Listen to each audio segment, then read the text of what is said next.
And sangeet. నాకు వాళ్ళ నాన్నగారితో ఎక్కువ పరిచయం లేదు, కానీ ఎప్పుడు సంగీత్ని వాళ్ళ అన్నయ్యని ఇద్దరిని చూసినప్పుడు నాకు ఎప్పుడు డైరెక్టర్ శోభన్ గారు గుర్తొస్తారు. ఒకసారి కలవడం జరిగింది ఆయన్ని.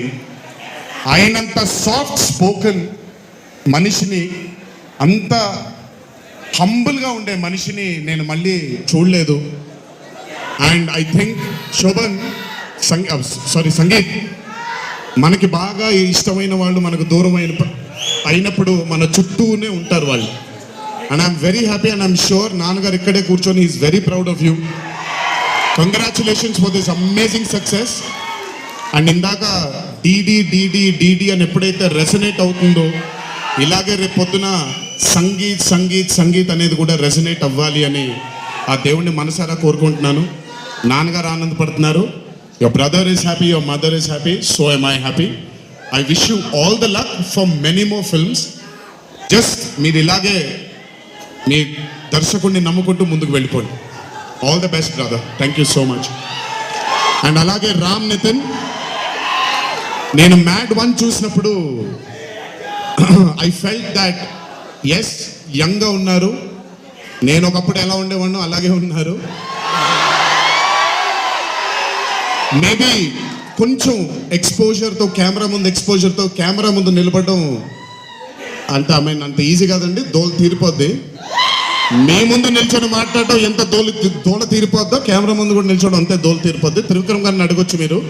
ప్రతిసారి షూటింగ్ వెళ్ళినప్పుడు నాకు షివరింగే వస్తుంది, అదంతా మీకు తెలియదు కానీ. But today when I saw Mad 2, I think Ram Nithin has killed it.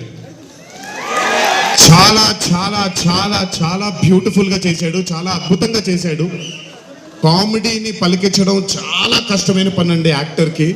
అందుకే నేను అదర్స్ 2 చేయట్లేదు, కొంచెం భయపడుతున్నాను మళ్ళీ జీవితంలో కామెడీ వస్తుందో లేదో అని. But amazing Ram Nithin, way to go brother. చాలా లాంగ్ ఫ్యూచర్ ఉంది మీకు, కీప్ ఇట్ గోయింగ్. నాకు మామూలుగా 2011లో పెళ్ళైంది నాకు. 2011లో పెళ్ళైంది నాకు. వీడప్పుడు చాలా చిన్న పిల్లోడు. ఓ రోజు మామూలుగా అసలు మాట్లాడడానికి కూడా భయపడేవాడు. నేను ఇంట్లోకి వస్తున్నప్పుడు కూడా లోపలికి వెళ్ళిపోయాడు, ఎక్కువ నాతో మాట్లాడేవాడు కాదు. సో నేను కూడా చాలా ట్రై చేసేవాడిని. ఈడేం మాట్లాడేంటి నాతో, ఈడు కదా మాట్లాడాలి, వీడు మాట్లాడేవాడు కాదు. వీడు ధైర్యం చేసుకొని మొట్టమొదటిసారి నా దగ్గరకు వచ్చి ధైర్యం చేసుకొని చెప్పిన ఒకే ఒక మాట, బావా నేను యాక్టర్ అవుతాను. అంతే ధైర్యంగా నేను కూడా, నా సపోర్ట్ నీకు ఉండదు, పోయి సావన్నా. అంటే చెప్పాను కానీ, బట్ నాకు ఎప్పుడూ ఒక చిన్న భయం ఉండేది.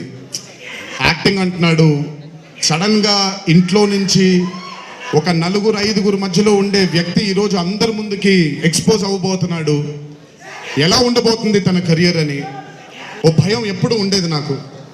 కానీ ఏ రోజు నాకు వచ్చే ఒక సీన్ కానీ, నేను ఇలా చేద్దాం అనుకుంటున్నానని కానీ ఏ రోజు చెప్పలేదు. ఎందుకంటే నేనన్నా నాకేమీ చెప్పొద్దు నితిన్, నీకు కావాల్సింది నువ్వు చేసుకో, ఆ ఫ్రీడమ్ నీకు ఉండాలి లైఫ్లో, ఒకళ్ళ షాడో ఒకళ్ళ మీద పడకూడదు నితిన్ అని. కానీ ఏ రోజు నన్ను ఎప్పుడు అడగలేదు ఏది, తను చేసుకుంటూ వెళ్ళాడు. ఈరోజు చాలా గర్వంగా ఉంది తను చూసి.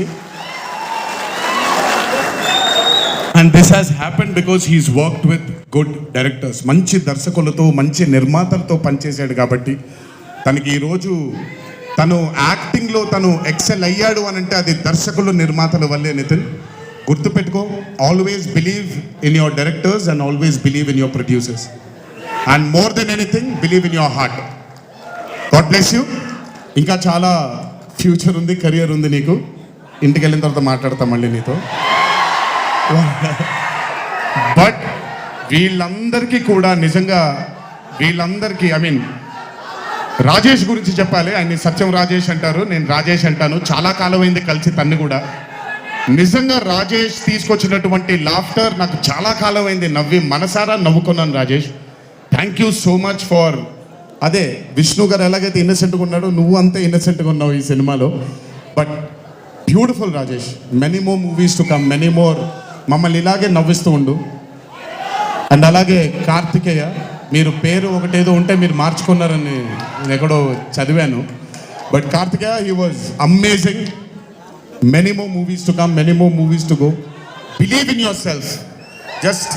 జస్ట్ అందరూ కూడా హంబుల్గా ఉండండి, పని జరిగిపోద్ది. So good.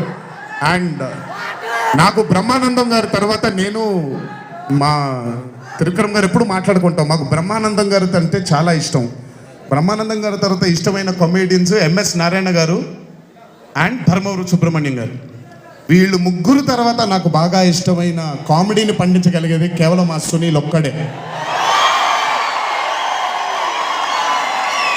ఎందుకనంటే భాష మీద తనకుండే ఆ పట్టు, రెండోది తనకుండే కింద స్థాయి నుంచి నలుక్కుంటూ పైకి వచ్చాడు కాబట్టి తనకుండేటువంటి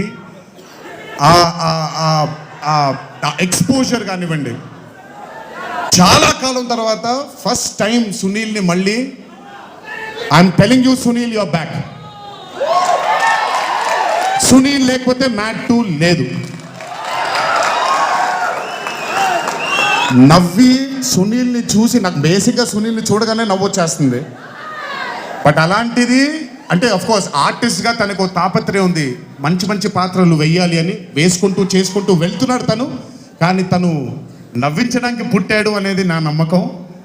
మళ్ళీ ఈరోజు చాలా కాలం తర్వాత అందరినీ నవ్వించాడు. God bless you Sunil. నవ్వించడం మాత్రం ఎప్పుడు వదలొద్దు. అలాగే ఈ చిత్రానికి పనిచేసినటువంటి టెక్నీషియన్స్ అందరికీ, భీమ్స్ గారికి, నేను మొన్న ఎప్పుడో చెప్పాను, కాసర్ల శ్యామ్ గారు అంటే నాకు ఆ ఊరు పల్లెటూరు అనే పాట నేను చాలాసార్లు వింటూ ఉంటాను. మట్టి వాసన వస్తూ ఉంటుంది ఆయన దగ్గర నుంచి. కాసర్ల శ్యామ్ గారికి, మిగతా లిరిసిస్టులు అందరికీ, అలాగే ఈ సినిమాకి పనిచేసిన మిగతా యాక్టర్స్ అందరికీ పేర్లు మర్చిపోయి ఉంటే నన్ను క్షమించండి. అత్తారింటికి దారేది మూవీలో ఒక డైలాగ్ ఉంటుంది, నీ వెనకాల కనబడని ఒక శక్తి ఉంది అని. వీళ్ళందరి వెనకాల కనపడని ఆ శక్తియే మా చింటూ వంశీ.